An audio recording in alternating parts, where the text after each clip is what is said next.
Good morning and welcome to the Monday Morning Brief for October 30th, 2017.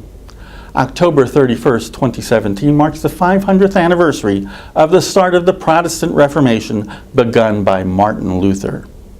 Stamps to remember Luther's stand were produced earlier in 2017 by the Land of Luther, Germany, as well as Austria, Belgium, Hungary, Lithuania, Iceland, and Brazil. Predominantly Roman Catholic Poland and Italy also created stamps noting the Reformation, and a Reformation stamp is on the 2017 schedule for Vatican City, perhaps to be issued later this year.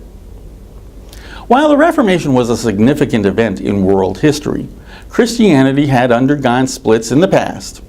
Schisms in earlier centuries brought forth a church based in Rome and a church based in Constantinople. And later, for a period, the Roman Church had three men claiming to be the Pope. In the age of Luther, the Roman Church was carrying out inquisitions in Spain, and the Church had little tolerance for dissent.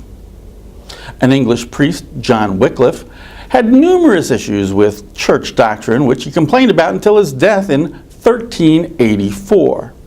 In 1415, the Church declared him a heretic and banned his writings. But that wasn't enough. So in 1428, they exhumed his body and burnt it. And then there was Jan Hus, a Bohemian priest who in 1415 made a stink about the granting of indulgences, the remission of punishment in purgatory, in exchange for money. He too was declared a heretic. But unlike Wycliffe, they didn't wait for Hus to die before burning his body. They did it when he was still alive. About 100 years later, in Saxony, Johann Tetzel was busy selling indulgences as the Grand Commissioner for Indulgences. Some of the proceeds were sent to Rome to help build St. Peter's Basilica, and some went to Tetzel's boss, the Archbishop of Mainz, to defray the costs of obtaining the position of Archbishop. Tetzel's aggressive marketing put forth claims that a freshly bought indulgence could even be used towards remitting punishment for sins not yet committed. When local Catholic vicar Martin Luther caught wind of that tale, it didn't sit well with his understanding of Catholic theology.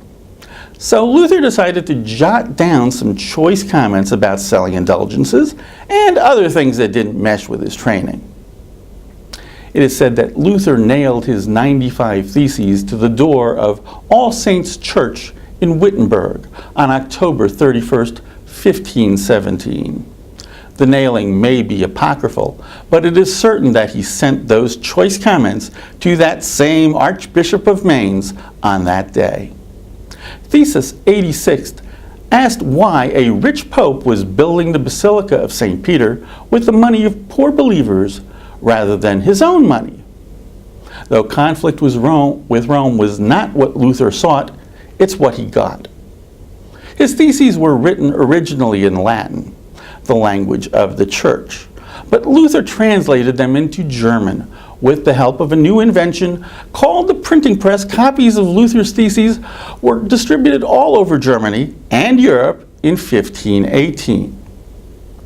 A 1520 papal bull threatened Luther with excommunication if he didn't quickly recant his writings. He refused to do so and ratcheted up the tension by burning the edict in public.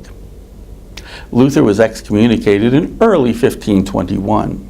Weeks later, he was brought before the Diet of Worms, the imperial authorities who would try him and mete out any punishment. He was found guilty of heresy and his writings banned. But he was allowed to return home briefly before being officially arrested.